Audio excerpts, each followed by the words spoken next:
Hello friends, welcome to my channel Rai astrology. आज हम बात करेंगे कुंभ लग्न के अक्टूबर माह के फलादेश के बारे में। तो जैसे कि आप स्क्रीन पर देख सकते हैं, ये कुंभ लग्न की कुंडली है। तो आप अपनी कुंडली में चेक करिए, अगर पहले भाव में यानी कि लग्न में 11 नंबर लिखा है, इसका मतलब आप कुंभ लग्न के जातक हैं। अब देखिए, मैं आपके पर्सनल कुंडली के ग्रहों की स्थिति तो नहीं जानती, इसलिए ये फलादेश ग्रहों के गोचर के आधार पर है। 9 ग्रहों में से कुछ ग्रह ऐसे हैं, जैसे कि शनि ग्रह, राहु, केतु और गुरु ग्रह, ये लंबे समय तक एक ही राशि में गोचर करते हैं। जैसे कि शनि 2.5 साल, गुरु 1 साल, राहु और केतु 1.5 साल। तो इनके प्रभाव शुभ या अशुभ धीरे धीरे करके इस पूरी अवधि में मिलते हैं। लेकिन कुछ ग्रह बहुत फास्ट मूविंग होते हैं, जैसे कि चंद्रमा हर 2.25 दिन पर अपना राशि परिवर्तन करते हैं। तो अक्टूबर माह के फलादेश के लिए हम उन ग्रहों पर फोकस करेंगे जो कि इस माह अपना राशि परिवर्तन कर रहे हैं, जैसे कि मंगल ग्रह, सूर्य ग्रह, शुक्र ग्रह और बुध ग्रह। तो जैसे कि आप ये टेबल देख सकते हैं, ग्रह और वो किस राशि में है और किस अवधि में वो उस राशि में गोचर करेगा, ये हम इस टेबल से समझ सकते हैं। तो सबसे पहले हम शुरू करते हैं मंगल ग्रह से। मंगल ग्रह यहां पर 5वें भाव में है, तीसरे भाव और दशम भाव के स्वामी होकर। अब मंगल यहां पर शत्रु राशि में है, तो आपका जो इंटरेस्ट है वो क्रिएटिव फील्ड में होगा, जैसे कि स्पोर्ट्स में हो सकता है, या सिंगिंग, डांसिंग, एक्टिंग, पेंटिंग, या कोई भी ऐसी क्रिएटिव फील्ड में हो सकता है। और आप अपने प्रयास से आगे भी बढ़ेंगे। लेकिन ये हो सकता है कि आप जितनी मेहनत करें उसके अकॉर्डिंग आपको रिजल्ट ना मिले। 5वां भाव संतान का भी है, तो इस दौरान आपका संतान के साथ रिलेशन भी अच्छा नहीं रहेगा। आप कड़वे शब्द बोलने से बचें। आपके अंदर संतान को लेकर चिंता या क्रोध भी रह सकता है। 5वां भाव रोमांटिक रिलेशन का भी है, तो यहाँ पर भी आप थोड़ा संभल कर चलें, क्योंकि मंगल एक उग्र और एग्रेसिव प्लैनेट है जो कि किसी भी रिलेशनशिप के लिए अच्छा नहीं है, और यहाँ पर वह शत्रु राशि में रहेगा। तो मंगल यहाँ पर जो गोचर करेगा वो आप देख सकते हैं कि 26 अगस्त से लेकर 19 अक्टूबर तक करेगा। तो इस दौरान आप थोड़ा सा सतर्क रहें। अब मंगल दशम भाव का भी स्वामी होकर है, पंचम में बैठा है। तो आपका जो भी क्रिएटिव फील्ड है, जिसमें आप अभी उसको आप हॉबी की तरह लेकर चल रहे थे, उसको आप एक फुल फ्लेज करियर की तरह भी परस्यू कर सकते हैं। अपना उसे प्रोफेशन की तरह आगे बढ़ सकते हैं, अपना करियर के साथ जोड़ सकते हैं। और यहां पर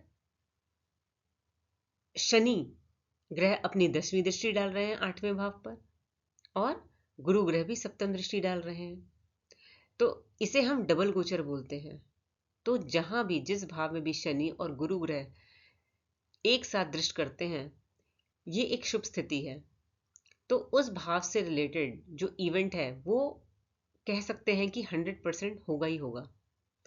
तो आपको करियर और प्रोफेशन में अपने कोई उपलब्धि मिल सकती है, या आप किसी तरीके का प्रमोशन चाह रहे थे, या जॉब चेंज चाह रहे थे, अपना डिपार्टमेंट चेंज करना चाह रहे थे। जो भी आपकी इच्छा है इस दौरान पूरी हो सकती है, इस साल मई 2024 से लेकर अगले साल मई 2025 तक, क्योंकि इस पूरे एक साल तक शनि और गुरु मिलकर आपके 10th हाउस ऑफ करियर और प्रोफेशन को दृष्ट कर रहे हैं। अब पंचम भाव एजुकेशन का भी है, तो जो स्टूडेंट्स हैं वो अपने क्रोध पर नियंत्रण रखें, क्योंकि जो क्रोध है वो बुद्धि को नष्ट कर देता है। यदि आपने क्रोध पर नियंत्रण किया तो आप अपनी इंटेलिजेंस से अपनी शिक्षा, एजुकेशन या कोई कंपटीशन में अच्छा कर सकते हैं। इस समय अपनी संतान का ध्यान रखें कि उन्हें कोई चोट या एक्सीडेंट ना हो। अब बात करते हैं सूर्य ग्रह की। तो सूर्य ग्रह अष्टम भाव में गोचर करेंगे 16 सितंबर से लेके 16 अक्टूबर तक। यहां पर सूर्य हैं 7वें भाव के स्वामी होकर। तो आपका जो जीवन साथी है, लाइफ पार्टनर है, उनके जीवन में कोई उतार चढ़ाव या परिवर्तन हो सकता है। और अपने लाइफ पार्टनर के स्वास्थ्य का ध्यान रखें, क्योंकि इस समय कोई हेल्थ इशू हो सकता है, कोई प्राइवेट पार्ट्स को लेकर या गायनिक इशू, और हार्ट रिलेटेड प्रॉब्लम या बोन्स रिलेटेड प्रॉब्लम हो सकती है। आई साइट में की प्रॉब्लम हो सकती है। तो छोटी सी दिक्कत होते ही डॉक्टर की सलाह लें। और अगर आप कोई इन्वेस्टमेंट किया है या किसी और को पैसा दे रखा है, तो वो पैसा वापस मिलने में आपको थोड़ा समय लगेगा। जैसे कि आपने कहीं और इन्वेस्ट कर रखा है या कहीं से आप पैसा एक्सपेक्ट कर रहे हैं वापस मिलना, तो आपको समय लग सकता है। क्योंकि सूर्य ग्रह जो है वो ईगो का कारक है, कॉन्फिडेंस का कारक है। तो इस समय अपने परिवार के साथ ईगो ना दिखाएं, क्योंकि रिलेशनशिप खराब हो सकते हैं। उसके बाद सूर्य अपना राशि परिवर्तन करेंगे और वो आएंगे नवम भाव में। यहां पर सूर्य नवम भाव में रहेंगे 18 सितंबर से लेकर 17 अक्टूबर से लेके 15 नवंबर तक। अब यहां पर सूर्य जो है सप्तम भाव के स्वामी हैं, बट तुला राशि में वे नीच के हो जाते हैं। तो जब भी कोई ग्रह नीच का हो या शत्रु राशि में बैठा हो, तो वह अच्छे फल देने में असमर्थ रहता है। तो यहाँ पर आपका जो जीवन साथी है, लाइफ पार्टनर या बिजनेस पार्टनर, इनके साथ कोई डिफरेंस ऑफ ओपिनियन की वजह से मतभेद हो सकता है। पिता या गुरु के साथ या उच्च अधिकारियों के साथ, बॉसेस के साथ तालमेल बिठाने में आपको दिक्कत आएगी। तो अपना जो ईगोइस्टिक नेचर है उसको कंट्रोल में रखें, अदरवाइज आपके रिलेशनशिप खराब हो सकते हैं। और पिता के स्वास्थ्य का भी ध्यान रखें, क्योंकि इस समय कोई हार्ट की प्रॉब्लम, बोन्स की प्रॉब्लम या आईसाइट रिलेटेड प्रॉब्लम हो सकती है। तो डॉक्टर की एडवाइस लें। अगर कोई धार्मिक यात्रा आप करना चाहते हैं तो इस समय ना करें और सही समय के लिए अभी पोस्टपोन कर दें। जो स्टूडेंट्स हैं वो हायर स्टडीज़ के लिए जाना चाहते हैं, तो उनका जो, क्योंकि नवम भाव लक का भी होता है, भाग्य का स्थान भी होता है, तो भाग्य के भरोसे ना बैठें, मेहनत करें और सही समय आने पर आप ट्राई कर सकते हैं। अब मंगल नवम भाव में होकर तीसरे भाव में अपनी 7वीं दृष्टि डालते हैं, और तीसरा भाव है आपके कम्युनिकेशन का, मीडिया का। तो आप कोई भी इंफॉर्मेशन शेयर करते हैं, चाहे वर्बल हो या ईमेल के थ्रू हो, तो सोच समझ कर बोलें और सही इंफॉर्मेशन लोगों तक पहुंचाएं, अदरवाइज आप दिक्कत में फंस सकते हैं। और सूर्य जो है प्लैनेट ईगो का भी है, कॉन्फिडेंस का भी है। तो छोटे भाई बहनों के साथ भी इस समय रिलेशनशिप खराब हो सकते हैं, अगर आपने अपना जो ईगोइस्टिक नेचर है उसको कंट्रोल नहीं किया तो इसलिए ध्यान रखें। अब बात करते हैं शुक्र ग्रह की। तो शुक्र आपके नवम भाव में गोचर करेंगे 18 सितंबर से लेकर 12 अक्टूबर तक। यहां पर शुक्र तुला राशि में है, जो कि उनकी अपनी राशि है। तो जब भी कोई ग्रह अपनी राशि में होता है तो वो अच्छे फल देता है, क्योंकि कोई भी प्लैनेट अपने घर में बहुत कंफर्टेबल फील करता है। तो यहाँ पर शुक्र चौथे भाव का स्वामी और नवम भाव का स्वामी होकर है। तो इस दौरान, और ये स्थिति राजयोग भी बनाती है, तो आपको कोई मान सम्मान या प्रसिद्धि भी मिल सकती है। अगर आप कोई काम करें तो उसमें आपको अच्छी सफलता मिलेगी। इस समय जो आपका फैमिली इन्वायरमेंट है, पारिवारिक माहौल है, वो अच्छा रहेगा, माता के जो स्वास्थ्य में बेहतर होगा। और अगर आप कोई भूमि, प्रॉपर्टी, वाहन खरीदना चाहते हैं तो उसके लिए भी समय अच्छा है। और जो स्टूडेंट्स हैं जो हायर स्टडीज़ के लिए जाना चाहते हैं वो भी आगे बढ़ सकते हैं क्योंकि अच्छा समय है। आप कोई नया सब्जेक्ट भी सीख सकते हैं, धार्मिक यात्रा भी कर सकते हैं, और आप इनफैक्ट जो भी काम करेंगे भाग्य आपका साथ देगा और पिता और गुरु का आशीर्वाद मिलेगा। इसके बाद शुक्र ग्रह गोचर करेंगे दशम भाव में 13 अक्टूबर से लेकर 6 नवंबर तक। यह एक राजयोग की स्थिति है क्योंकि केंद्र का और त्रिकोण का संबंध बन रहा है। तो इस दौरान आपको कोई अपने प्रोफेशनल स्पेस में कोई मान सम्मान मिल सकता है, अच्छे काम करने के लिए कोई रिवॉर्ड एप्रिसिएशन मिल सकता है। और अगर आप कोई पोजीशन का चेंज चाहते थे वो मिल सकता है, कोई बेटर पोजीशन मिल सकती है। और आपको सीनियर और बॉस और अपने पिता का पूरा सहयोग मिलेगा अपने कार्यस्थल पर। अब यहाँ पर शुक्र ग्रह दशम भाव में बैठे हैं और अपने ही भाव को देख रहे हैं सामने 7वीं दृष्टि से। तो आपका जो पारिवारिक माहौल है वो बहुत अच्छा रहेगा। और अगर आप कोई प्रॉपर्टी खरीदना चाहते थे, घर, मकान, व्हीकल, वो खरीद सकते हैं, ज्वेलरी खरीद सकते हैं। तो ये समय जो है आपके लिए प्रोफेशनल और पर्सनल लाइफ दोनों के लिए काफ़ी अच्छा समय है। और जैसे कि मैंने बताया कि शनि ग्रह और गुरु ग्रह दोनों इस दशम भाव पर दृष्टि डाल रहे हैं, तो आपको कोई अच्छी अचीवमेंट करियर में मिल सकती है अगले साल मई 2025 तक। अब बात करते हैं बुध ग्रह की। तो बुध ग्रह आपके 8th हाउस में गोचर करेंगे 23 सितंबर से लेकर 9 अक्टूबर तक। यहाँ पर बुध अपनी स्वराशि में है और पंचम भाव के स्वामी होकर बैठे हैं।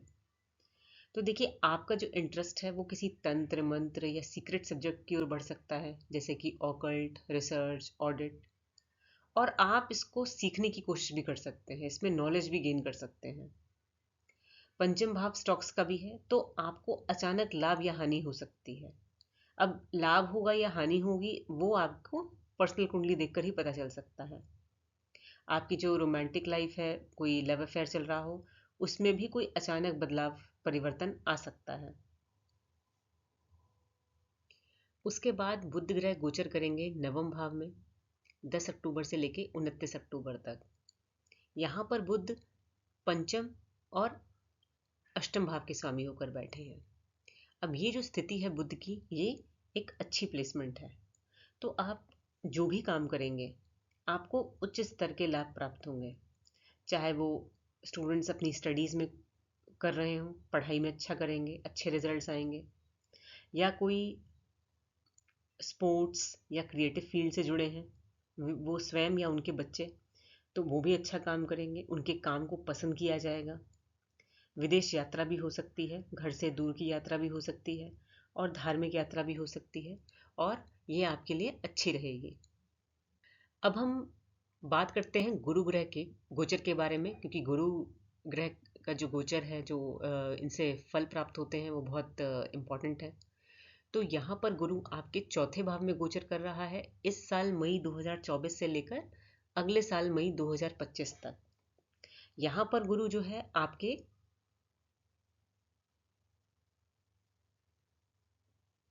दूसरे भाव और 11वें भाव का स्वामी होकर है बैठा है। तो ये एक, तो अगर आप कोई फैमिली बिजनेस करते हैं या कोई ऐसा काम करते हैं जो घर से कर रहे हैं, तो घर बैठे बैठे भी आप अच्छा धन कमा सकते हैं। ये समय आप अगर घर, भूमि, वाहन खरीदना चाहते हैं तो भी अच्छा है। पारिवारिक माहौल अच्छा रहेगा। अगर आप कोई रियल एस्टेट का काम करते हैं तो भी आपको प्रॉफिट मिलेगा। इस दौरान आप अपने फ्रेंड्स को भी घर पर बुलाकर सोशल गैदरिंग कर सकते हैं, और ये सब आपके लिए शुभ संकेत है। अब जो गुरु ग्रह की जो दृष्टि है वो 8वें भाव पर पड़ रही है, तो आपका जो इंटरेस्ट है वो सीक्रेट सब्जेक्ट्स जैसे कि ज्योतिष और रिसर्च, ऑडिट, डिजिटल मीडिया की तरफ रहेगा और इसमें आपको सफलता भी मिलेगी। अब गुरु ग्रह की जो सप्तम दृष्टि है वो 10वें भाव पर यानी कि आपके करियर और प्रोफेशन पर है। तो जैसे कि मैं बता चुकी हूँ, आपको करियर रिलेटेड कोई उपलब्धि मिल सकती है, सैलरी हाइक, प्रमोशन, ये सब।